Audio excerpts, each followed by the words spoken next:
એ જુનાગઢ જિલ્લાના કલેક્ટરશ્રીની અધ્યક્ષતામાં જિલ્લા ફરિયાદ સમિતિની બેઠકનું, જિલ્લા પુરવઠા સમિતિની બેઠક, જિલ્લા પોલીસ સલાહકાર સમિતિની બેઠક, આ બધી બેઠકનું આયોજન થયું.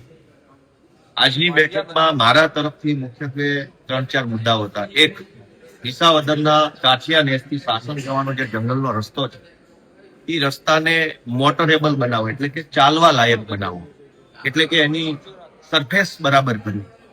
એ પ્રશ્ન બાબતે આજે માર્ગ મકાન વિભાગના અને વન વિભાગના અધિકારીઓ સાથે ચર્ચા થઈ છે અને આવતી મીટિંગ સુધી ચર્ચા પેન્ડિંગ રાખવામાં આવી છે. મારી રજૂઆત એવી છે કે માર્ગ મકાન વિભાગ એની દરખાસ્ત કરે જંગલ વિભાગને, અને જંગલ વિભાગ એની મંજૂરી આપી અને આ રસ્તો આપણે જે નિયમ પ્રમાણે સારો બનાવી શકીએ એ બનાવવો જોઈએ. બીજી રજૂઆત કે જુનાગઢ જિલ્લાના અનેક તાલુકાઓમાં, અનેક ગામમાં, અનેક ખેડૂતોને વર્ષ 2022-23, 23-24, 24-25 અથવા હમણાંનું વર્ષમાં સરકારનું જે રિબેટ મળે છે, કેન્દ્ર સરકારનું અને રાજ્ય સરકારનું જે મળીને 0% લોન જે મળે છે, એનું રિબેટ નથી મળતું. મેં આજે SBI bank, JDC bank, axis bank, bank of Baroda અને યુનિયન બેંક, આટલી બેંકોએ કયા કયા વર્ષનું રિબેટ ચૂકવ્યું છે, કયા કયા વર્ષનું રિબેટ ચૂકવવાનું બાકી છે, નથી ચૂકવું તો કેમ નથી ચૂકવું, એની ઉપર ઊંડાણપૂર્વક ચર્ચા થઈ છે. મને માહિતી આંકડાઓ પણ આપ્યા છે, પણ છેલ્લી ઘડીએ માહિતી આપી એટલે હું અભ્યાસ કરી શક્યો નથી, એટલે એ પ્રશ્ન પણ આજે આપણે પેન્ડિંગ રાખ્યો છે. આ સિવાય અમારા ભેસાણમાં મામલતદાર કોર્ટ અધિનિયમ હેઠળ ખેતીવાડીએ જવાના રસ્તાઓ કે પાણીના પ્રશ્નો બાબતે અનેક ફરિયાદો આવી, એની ઉપર અનેક કેસો થયા, એની ઉપર અનેક નિર્ણયો આવ્યા, પણ નિર્ણયોનો અમલ થતો નથી. એટલે એનો તાત્કાલિક અમલ થાય, મામલતદાર કોર્ટ એક્ટ હેઠળના કેસોનો, એની પણ આજે રજૂઆત કરી છે. આ સિવાય ભેસાણ, વિસાવદર અને જુનાગઢ તાલુકામાં સસ્તા અનાજની દુકાનમાં બહુ મોડે અનાજ પહોંચે, 25 તારીખે, 28 તારીખે, 30 તારીખે એ રીતે અનાજ પહોંચે.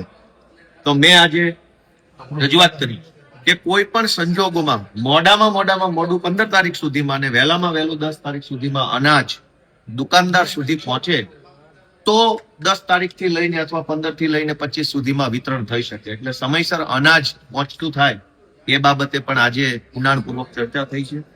અમારી મોટી મોડપરી, છેલણકા, જામકા, કરિયા આ વગેરે ગામોમાં પાણીની ટાંકી તોડવાનો પ્રશ્ન હતો, જે પૈકી કરિયા ગામની ટાંકી, છેલણકા ગામની ટાંકી, જામકા ગામની ટાંકી, આ બધી ટાંકીઓ તોડવામાં આવી છે.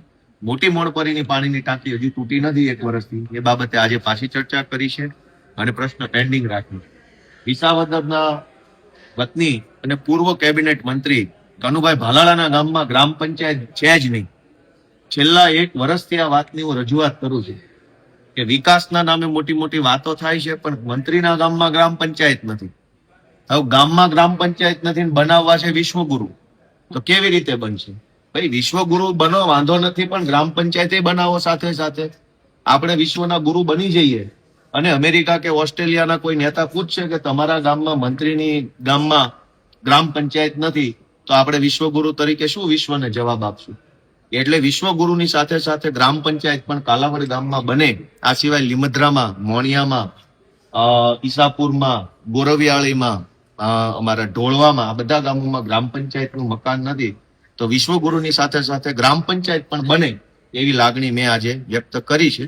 અને આમ કુલ મળીને અલગ અલગ પ્રશ્નો જે આપણા જિલ્લાના હતા, બીજા ઘણા બધા નાના મોટા પ્રશ્નો હતા. દલિત સમાજના અમારા આગેવાન છે ભેસાણના ખંભાળિયાને, એમને જંગલ મળી છે, જમીન મળી છે સાથણીમાં, પણ એ જમીન મળી છે 8 વીઘા અને કબજો 5 વીઘાનો છે. તો બાકીની જમીનનો જે મુદ્દો હતો એની ઉપર ચર્ચા થઈ છે. હસનાપુર ગામને ગ્રામ પંચાયતનો દરજ્જો આપવાની સરકારે મંજૂરી આપી દીધી છે, એટલે હવે એની આગળની જે વહીવટી પ્રક્રિયા ઝડપથી જુનાગઢ જિલ્લામાંથી પૂરી થાય. આઝાદીના આટલા વર્ષો પછી બધાના સહિયારા પ્રયાસોના અંતે હસનાપુર ગામને મહેસૂલી ગામ તરીકે દરજ્જો આપવાની મંજૂરી મળી છે. અને આ સિવાય અમારા મત વિસ્તારના અલગ અલગ 14 ગામોની અંદર સરકારે ફાળવેલી સરકારી જમીનને, ખેડૂતોને જે જમીન ફાળવી એની અંદર અનામત જંગલ જમીનની નોંધ છે એ હટાવવાની પણ સરકારની મંજૂરી મળી છે. આટલે એની ઉપર પણ ઝડપથી કાર્યવાહી થાય એવી આજે રજૂઆત કરી છે. કુબા રાવણી ગામનો જે હકપત્રકનો મુદ્દો હતો એનું પણ સોલ્યુશન 20 વર્ષ પછી આવ્યું છે, એની પણ ચર્ચા થઈ છે. આમ કુલ મળીને અમારા વિસાવદર, ભેસાણ, જુનાગઢની જનતાના અલગ અલગ મુદ્દાઓ ઉપર નિરાકરણ આવે, જનતાને ફાયદો થાય એવા મુદ્દાઓ પર અમે આજે રજૂઆત કરીશું.